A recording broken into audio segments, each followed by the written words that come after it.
Hello mga bungisngis! Samahan ninyo akong bisitahin natin ang aking Thai chili. Alam nyo ba yung sili na mahahaba? Ayan. Ganyan yung aking Thai chili. Ayan. At mag-harvest nga tayo ng 3 hinog na sili.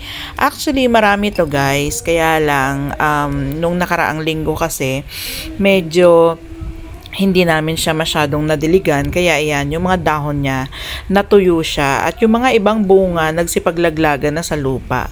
Kaya ayan, 3 na lang yung nakita ko na nakakabit pa sa puno ng aking sili. Pero guys, mind you, tingnan nyo kung gaano karami ang mga sili na yan na maaari pang mahinog in the future. Ayan, ang dami-daming bunga niyan. Actually, meron pa akong isang variety pa ng chili. Ipapakita ko sa inyo later.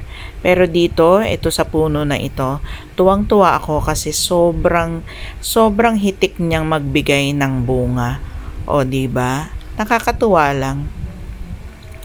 So, nagpaplano nga ako na kuhanin yung mga yan. Tapos, gagawain ko siyang chili powder o kaya chili sauce, 'di ba? Masarap 'yon. Pero ganun pa man, pati kasi kapitbahay nag-harvest din 'yan. Pero okay lang 'yun, guys, kasi hindi naman namin nauubos lahat 'yan.